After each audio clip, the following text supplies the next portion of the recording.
So, as Billy said, now it's time for the main talk of the day.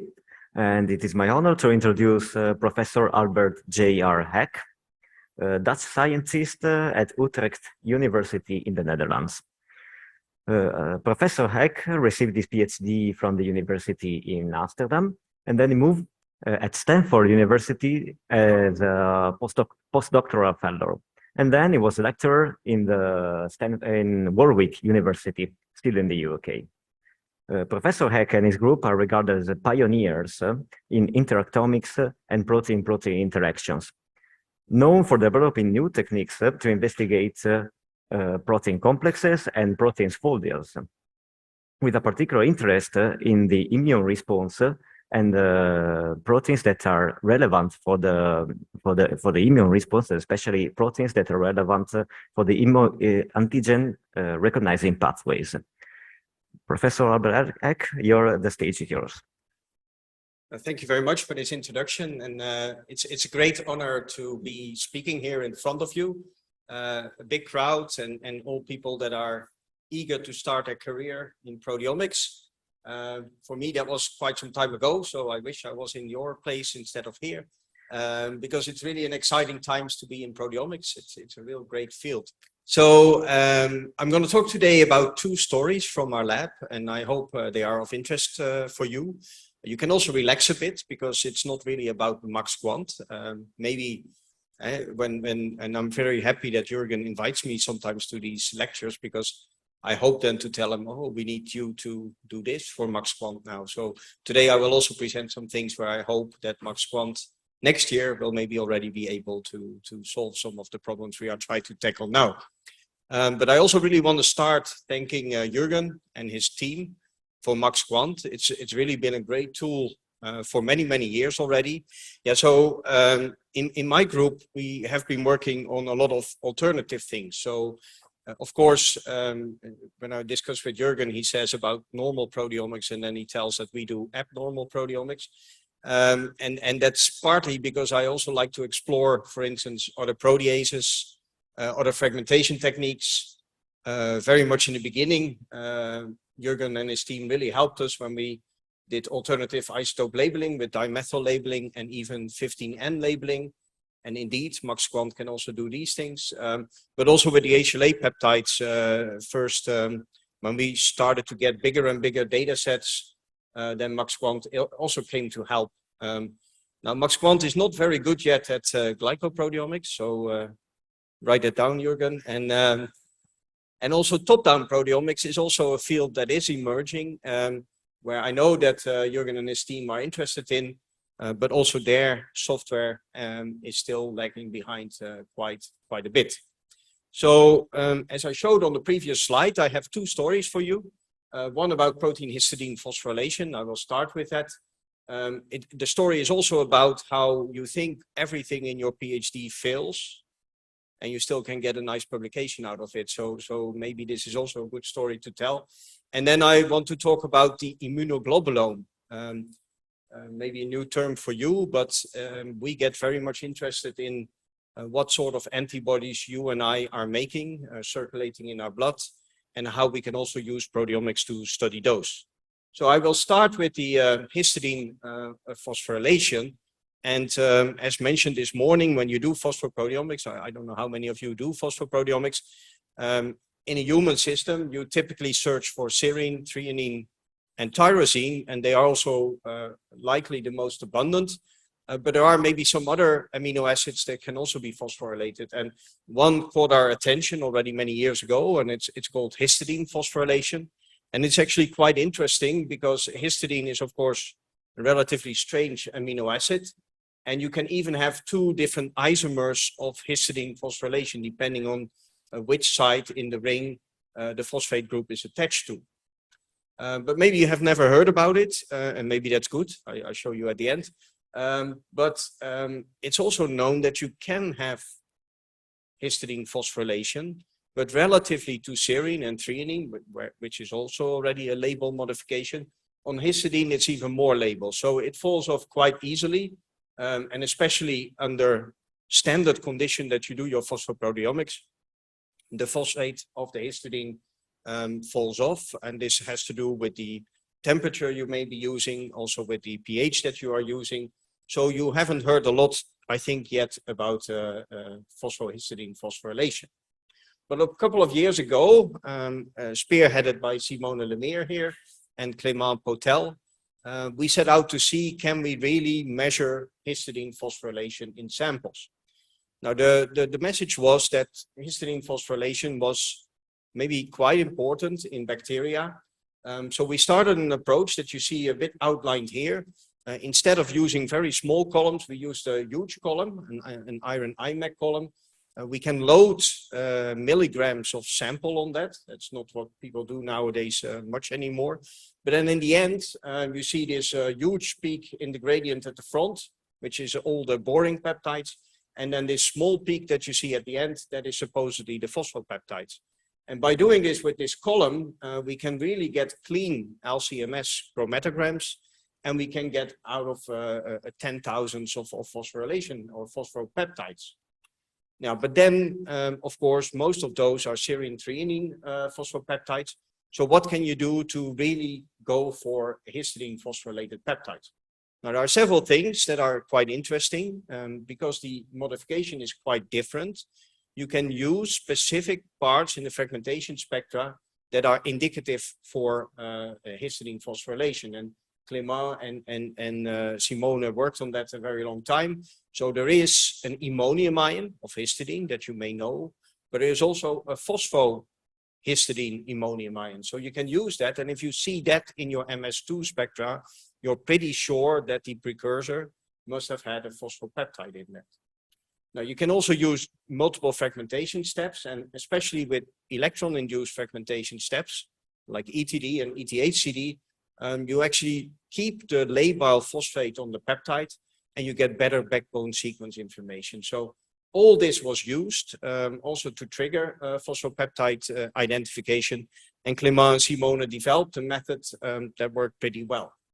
And the results were a bit astonishing, and I hope you can read the pie chart over there, that when we did this in bacteria, overall we find not that many phosphorylations because there is less phosphorylation in bacteria, but we found about 1,500, 1,600 phosphosites. And if you read the pie charts, then still half of them are serine, maybe a third of them are threonine, but actually the histidines, there are about 250 of them, and even more than tyrosine. So histidine phosphorylation in bacteria seems to be quite real and seems to be very well detectable and seems to play a role in signaling as well. And of course, that's why it's interesting. And we are now follow-up in studies where we can see if we can maybe find specific kinases for the histidine phosphorylation, but maybe also specific phosphatases and specific inhibitors.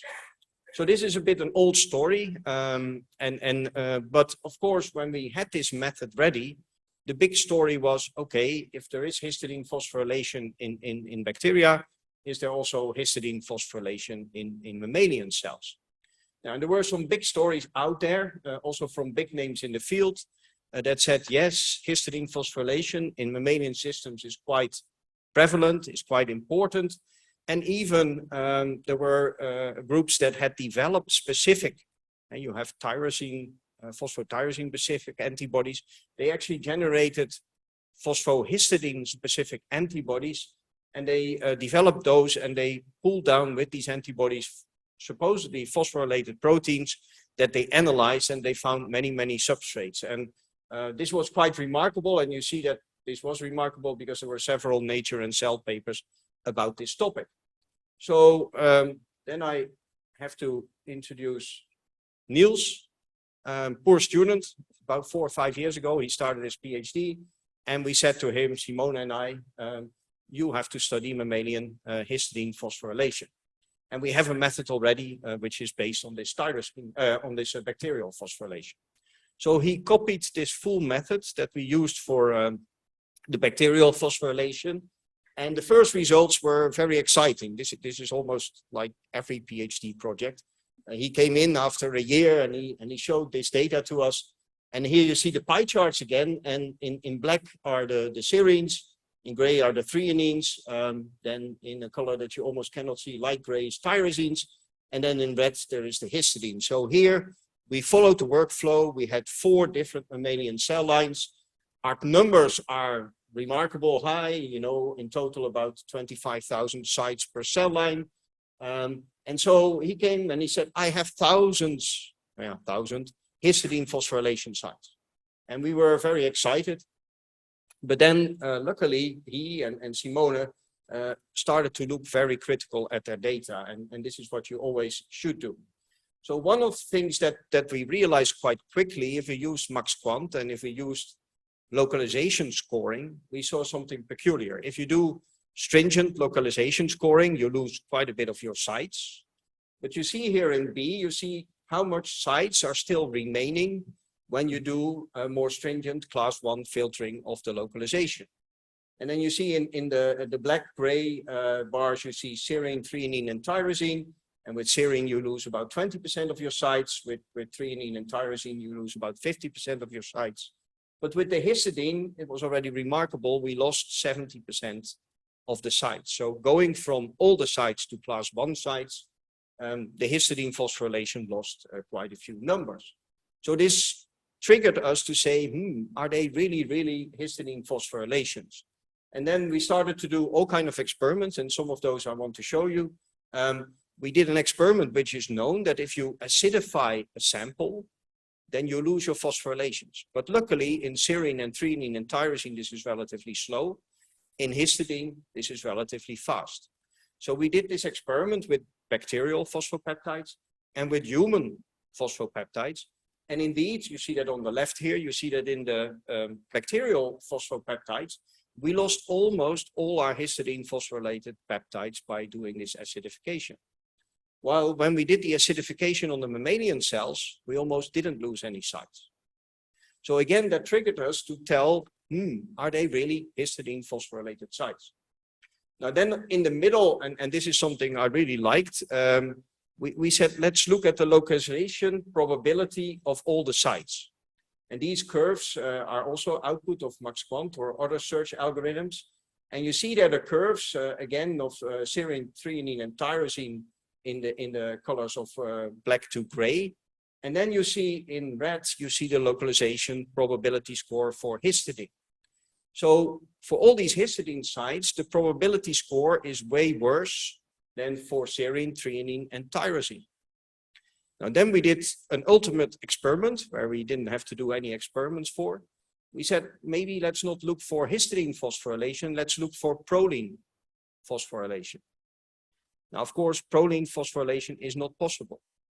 But please do it one of these days and tell me how many proline phosphorylated peptides you find. And you will find a lot. And this really clarified to us what is the real problem.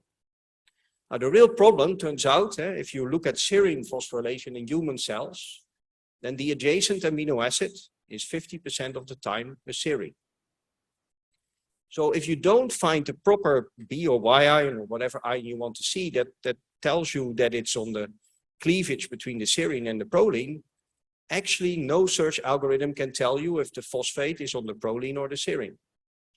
Of course, biochemically, you know it's not on the proline, so you're safe and you know it's a serine phosphorylation. Now, it turns out that if you look at the human genome, that many, many histidines are in regions where serines are adjacent to them. So this turned out to be the big problem. If we now allowed not only the first hit, which said, okay, it's an histidine phosphorylation, but actually looked at the neighboring amino acids, we could clearly see that all the assigned histidine phosphorylations were actually better. No, not better, they didn't come out better, but their second match was very close and was actually a serine phosphorylation. So basically, the take-home message was, we cannot detect any histidine phosphorylation in mammalian cells, while we started with thousands of them.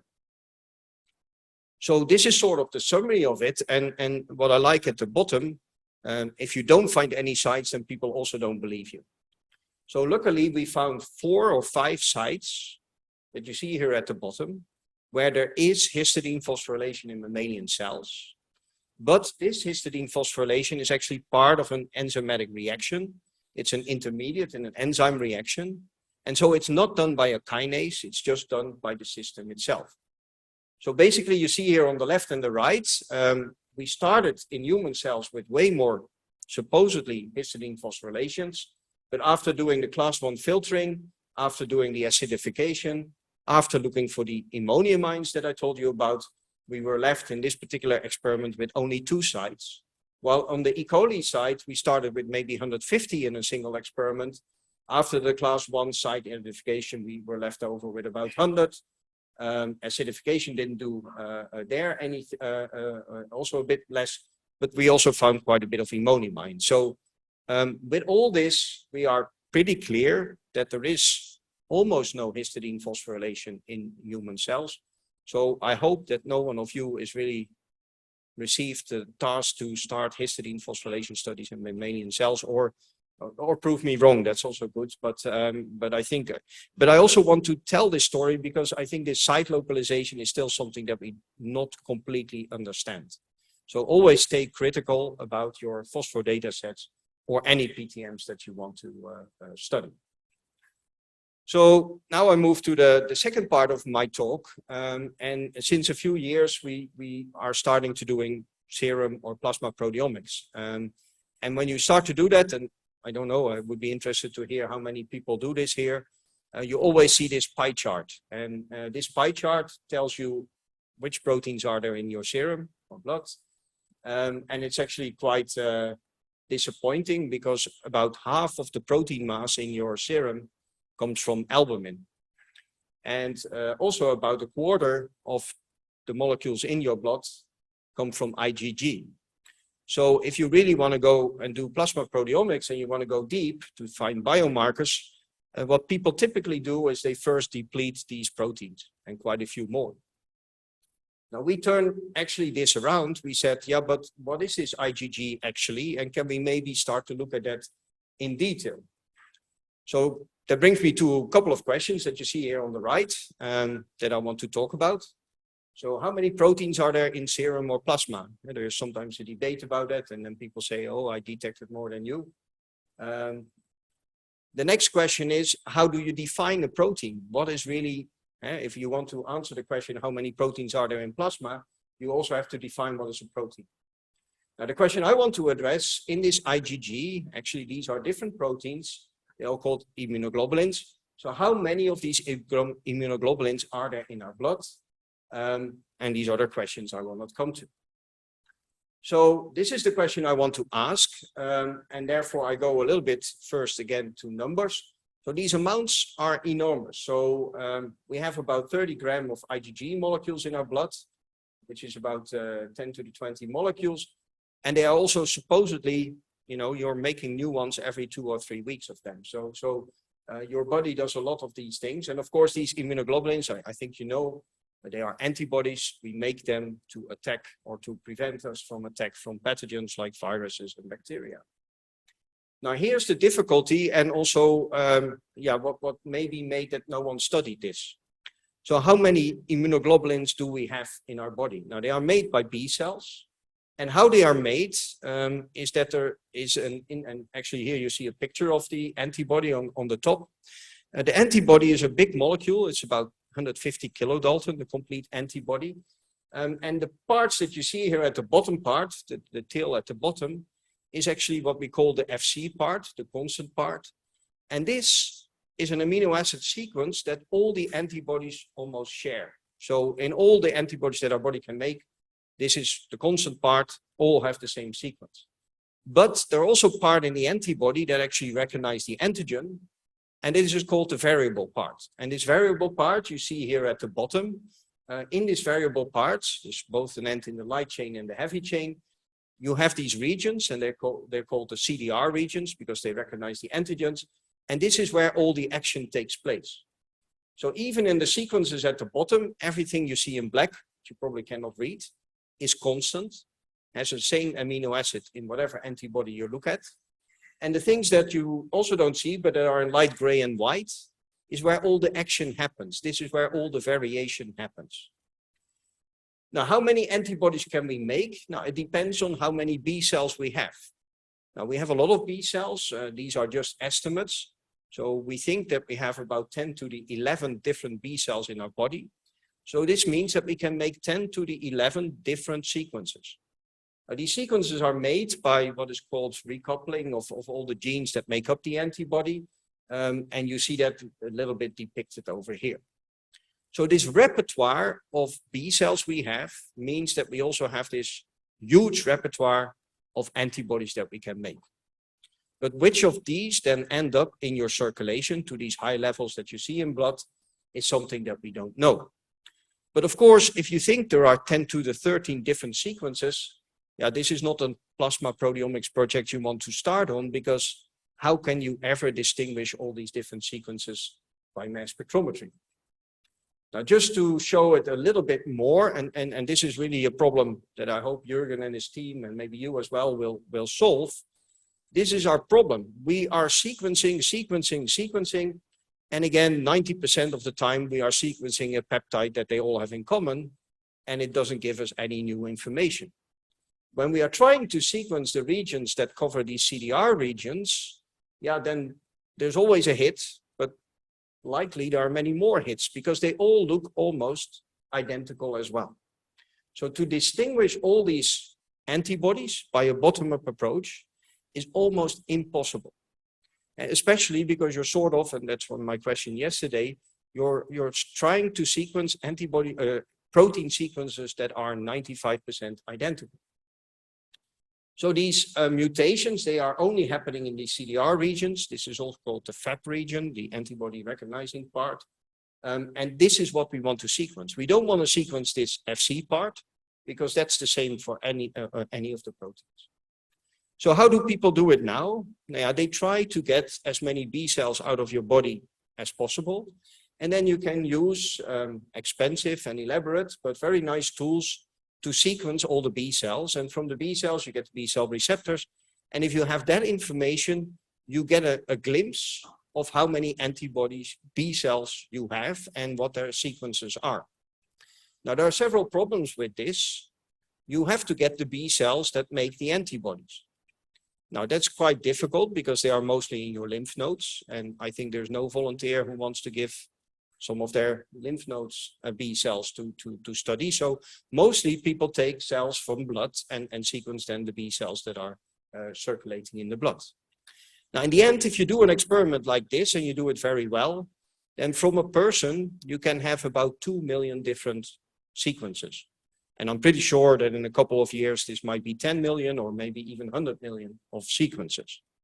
So that could be your database to search your proteomics data against.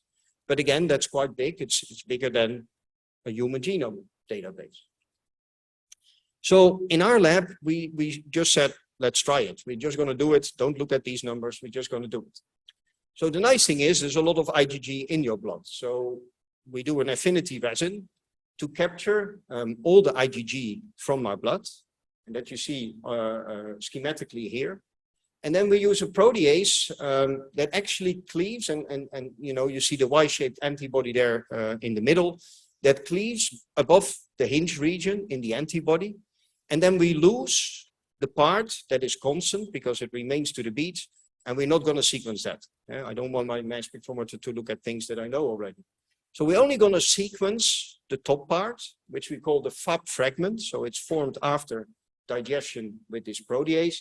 And we're going to do something that you haven't seen so far yet, but I hope you will do more.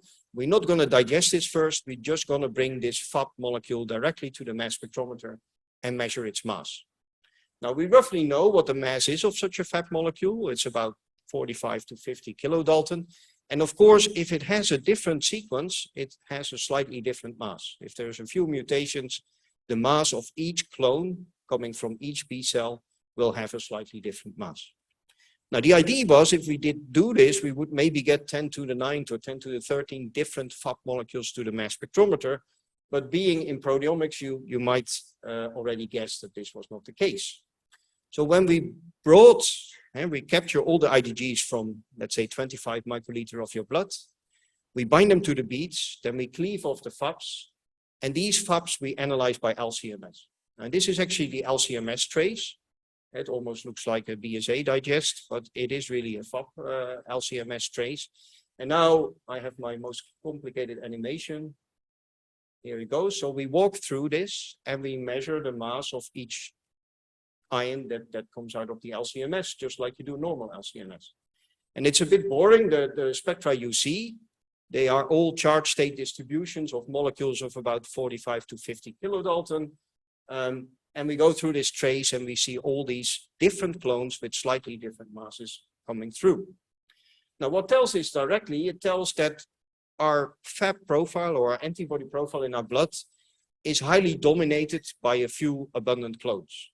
It's almost the same as the plasma proteome. A few clones make up, let's say, 80–90% of all the antibodies in your blood.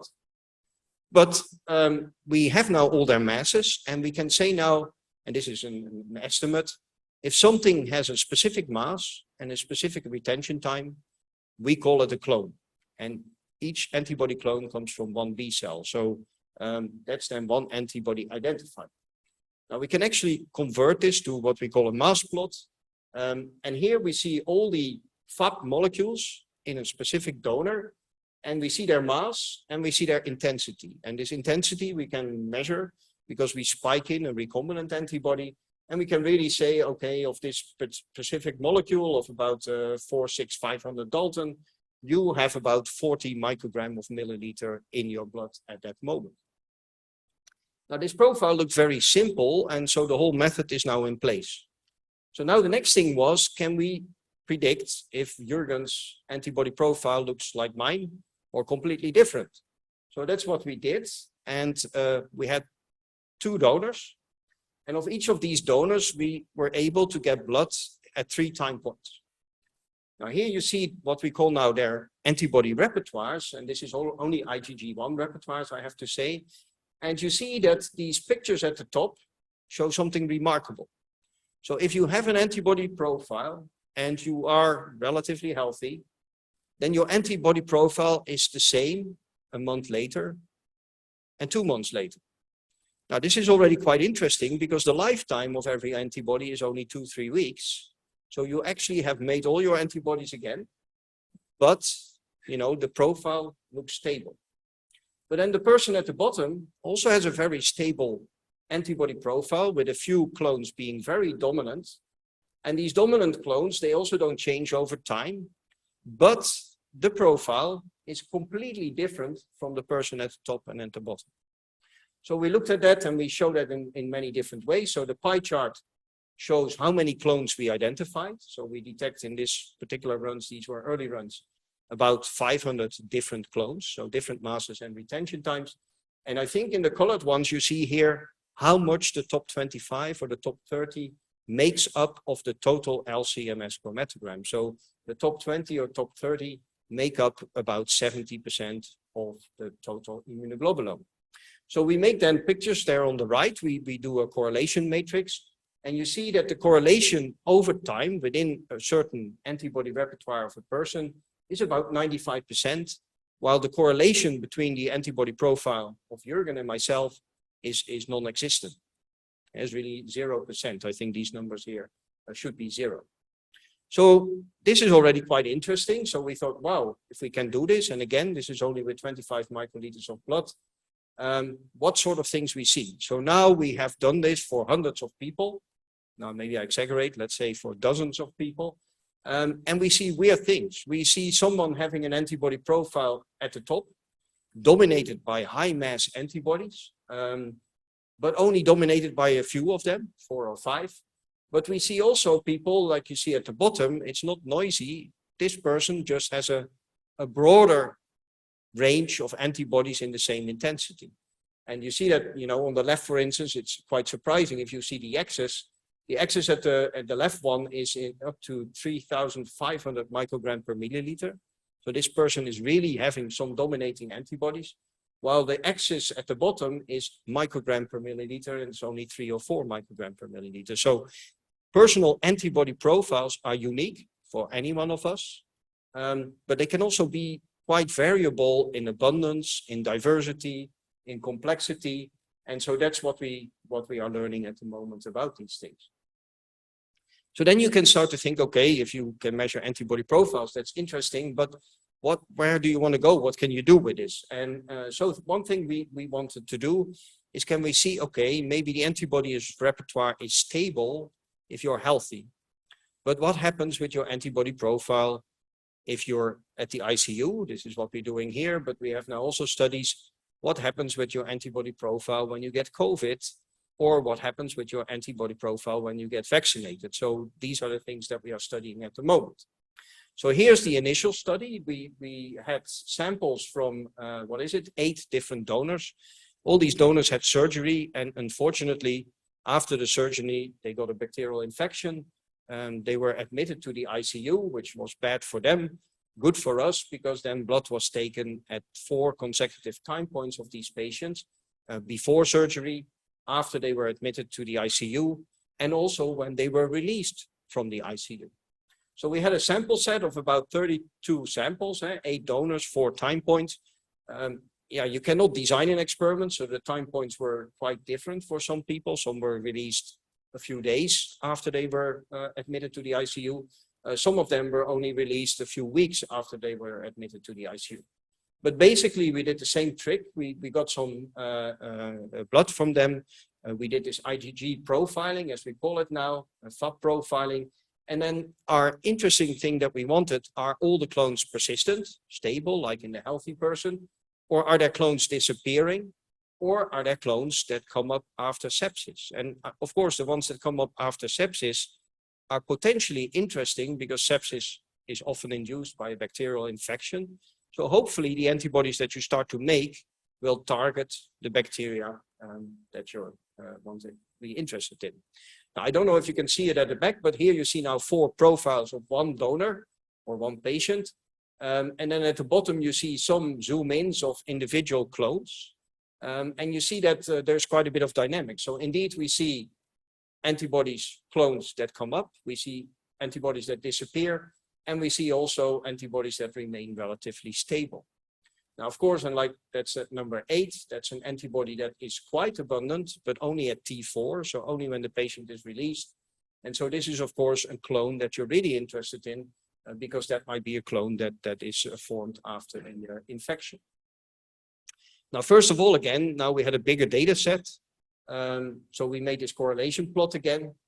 And you see, we all respond differently, but we see that everyone has a repertoire which is completely unique from another person. Now, is that surprising? If you believe me that we can make 10 to the 11th, why should you and I make the same one? So if you think about the numbers, it's maybe not so surprising, but I think it was also not that well known or realized so far.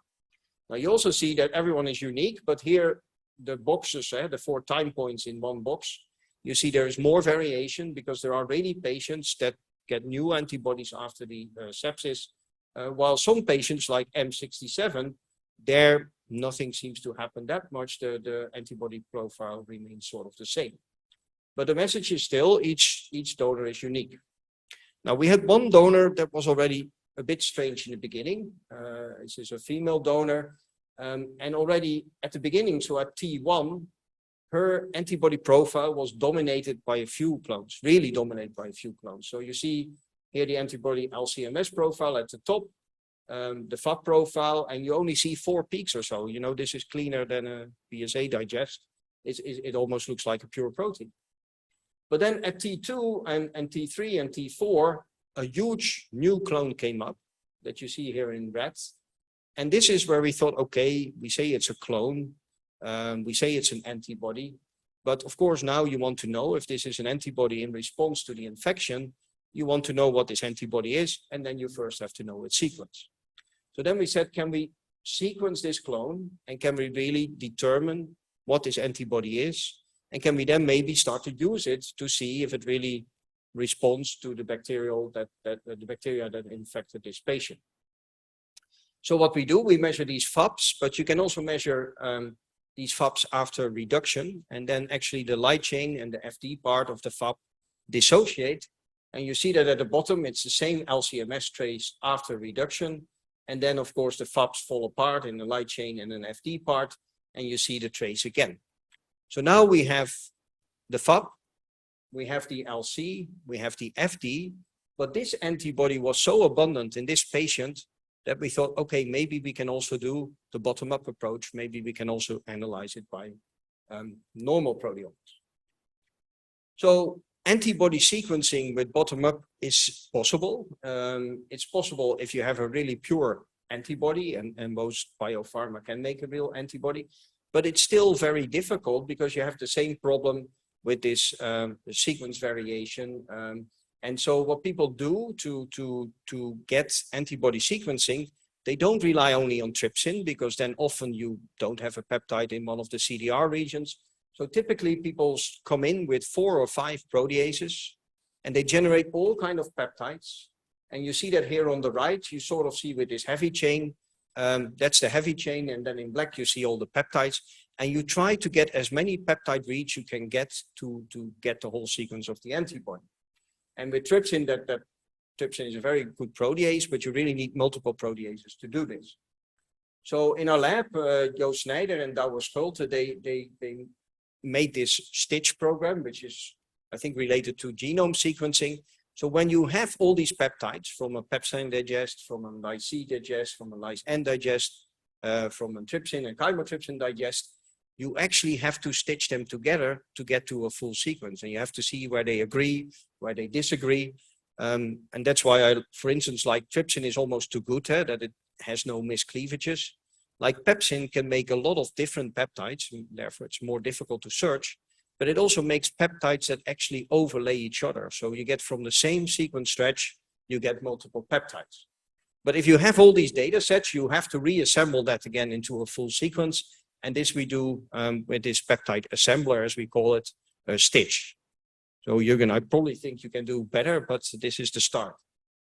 But the problem is we are still sequencing this antibody in the background of all other antibodies. They are maybe lower abundant, but they're also there, and you know how sensitive bottom-up proteomics is. So it's very difficult if we identify a peptide to say this really comes from this clone.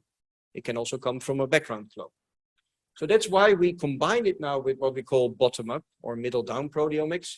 So what we also do next to the digestion with trypsin, chymotrypsin, thermolysin, and pepsin, we take these FAB molecules and their reduced LC and FD parts, and then we do directly fragmentation on these molecules, on these ions in the mass spectrometer as well. Now, just to summarize, but I will show a little bit more detail. Of course, with the peptides, you get good sequence coverage, but you don't know if these peptides really came from the precursor you were interested in, from the FAB precursor you were interested in. Now, of course, we get less sequence information from doing top-down compared, but you get really constraints about, okay, if you think you have the full sequence right, you should also be able to predict the mass of the whole FAB molecule or the mass of the FD or LC part. So we use this in combinations to do this, and we did this first on this particular clone. And here you see some ETD spectra of the light chain and ETD of the FAB. Now, relatively, these spectra are poor, and we don't see that many fragments formed. They are actually all C and Z ions because we do electron capture induced dissociation. But what we get from these spectra is sequence tags. So we can really read off a particular small part of the sequence, maybe 4 or 5 amino acids, and we get the precursor mass of the FD or the LC or the FAB. And taking that together, we can map that on the bottom-up data, and we can see if the bottom-up data says, oh, I maybe have 3 or 4 solutions for this peptide. We can say, no, it has to be that one because that only matches with the data that we get from the middle-down proteomics. So we do this hand in hand, but also iteratively. Now you get very complicated outputs that you see over here. We still use a database. It's called the IMGT database. And this is a database that is full of germline sequences that once have been sequenced, measured by someone and put in this enormous database. So this germline database of FAB or antibody sequences is sort of our template. So we try to match our sequences against that template. And here you see the germline sequence, which is the closest match to the sequence that we are observing now.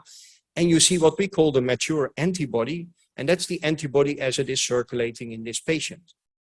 Now, between the germline and maturation, actually a lot of things can happen. There are hypermutations taking place while the antibody is made or while the B cell is maturing. And even when it's secreted, you can still have recombinations. So that we don't find a match that is exactly the same as the germline should not come as a surprise. Now you see here the output of our software now. So we have all the bottom-up peptides in different colors. And you nicely see how they, actually you also see here that trypsin is poor. You get very nice peptides, but only a few. But if you also come in with chymotrypsin and thermolysin, you see you get many more peptides, and all together that makes the sequence identification more confident. So that's how we use the bottom up, but we do it again with the middle down as well. And we have now this iterative search going with this bottom up and middle down sequencing at the same time. Now, just to give you some indication and how it works. So in this IMGT database, for instance, there are about 4,000 sequences only for a light chain. Now they have different variants, different gene variants. But if we look at our bottom-up data, we can see that out of the 3,600 sequences, about 60 or 6 and 7 from these different groups still remain after our data analysis. So we filter already out. But maybe the message I want to give, we never get a real hit. We always get, oh, there are 10 solutions that are maybe equally good. Now, and that's really what we want. And you see that on the right, that's our scoring system. You see we have many potential hits in the IMGT database that are sort of with the bottom-up data doing equally well. And then we come in with the middle down data, with the sequencing data that we get, the stretches we get from the middle down. And then we can apply a scoring and we can really filter out which one of these is really the best one. Now, and we think this is really essential to combine this bottom-up data with this middle down data and the FAP data to find your best hit for the most likely template. But then you still have only the most likely template. And again, that is not the sequence of your antibody. So what we do then, and it's a lot of work, and that's why we are just doing this one by one almost, we actually have our germline sequence, and then by looking at the middle down and the bottom up data, we see where we have mismatches. And we do this iteratively, and in the sequence at the top in red are amino acids in the germline sequence that our data is in contrast with. And so, for instance, you see that this Q, according to our data, that has to be an H. But not only this Q, you see actually that there are maybe 15 positions here where the germline sequence, which is our best hit, in the previous slide, I showed this is the best hit, we still see that we have like 5, 6, or maybe even more amino acids where this hit is not good. And so we can, by doing these steps, refine our sequence. And in the end, we need to get a sequence that is completely right. So we thought we did, and this is how it goes. So each time you have a prediction and you say, oh, it looks pretty good, but the mass is 58 Dalton off. Now, by knowing this, you can say, oh, maybe I look back at the bottom-up data and maybe there is another second hit that actually explains this 58 Dalton better. And then we take that one. So we do this almost manually at the moment, and we hope to get this way more automated. But then at the end, we get our final result, and it's just surprising. We think we have the right sequence now, but there are still 19 residues mutated compared to the closest sequence that is in the IMGT database. Now, this is pretty horrible if you want to do it, but it also shows this is reality. This is how antibodies are in our body. Now, in this case, and maybe also to convince you and the reviewers, we said, okay, if we now predict this de novo sequence from this clone in plasma of this patient, how can we better prove this? Now, so we made the protein recombinantly because we had the sequence. Of course, it had exactly the mass that we predicted because it was the sequence that we predicted. And then we also did all the experiments that we did before. So we took bottom-up data, we took middle-down data, we took the FAP of the light chain. And in all these instances, we found that our synthetic recombinant antibody did exactly the same as what we saw in the data that we got from the blood-derived antibody. So this is where we are now. This work got published a year ago or so. Hope you got a bit interested in it. So what I told you in the beginning is what we are doing now. So I think COVID has been horrible, but it has also been the most beautiful immunology experiment done ever. Because we are now looking at how each of you respond to your vaccine. You make new antibodies against the spike or against another protein of the virus, with the vaccine not, but if you're having COVID. And we find some very remarkable things, and just a few I want to share, because I'm also very much surprised. So you make antibodies when you're vaccinated, but then if you, or most of you do, but the next time you get vaccinated, do you think you make the same antibodies? You're going to make quite a few new ones. Some of them you make again, and some of them you don't make anymore. Will any of you make the same antibodies? Answer is no. We all make different antibodies. So, and this is a bit where we want to go to, and I really have to thank. So this is a huge project, and some people know that we have a big group, but on the left you see what we call the IgG task force. This is really like 10 people who worked on developing these methods, both from the purification to the sequencing.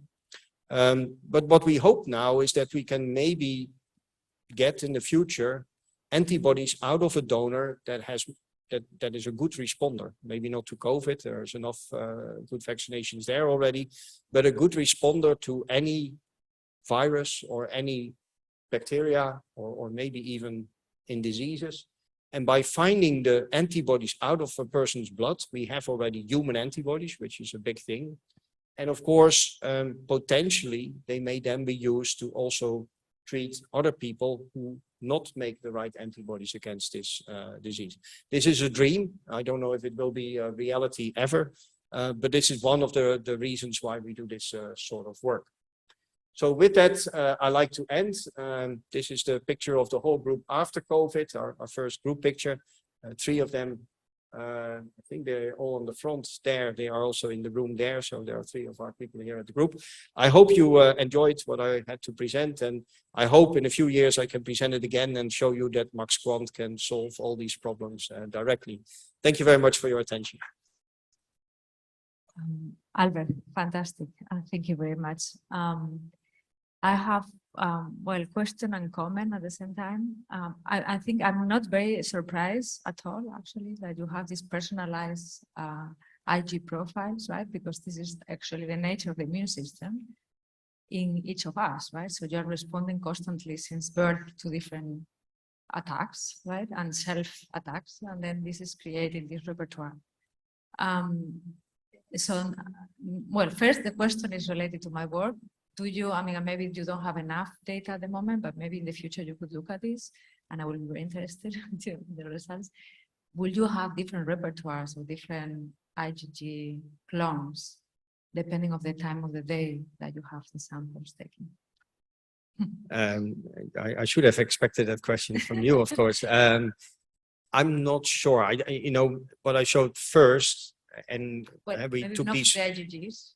We took these repertoires of at 3 time points of one person, and they remained very stable. I have no idea when these when the blood was taken, but so there might be slight differences. But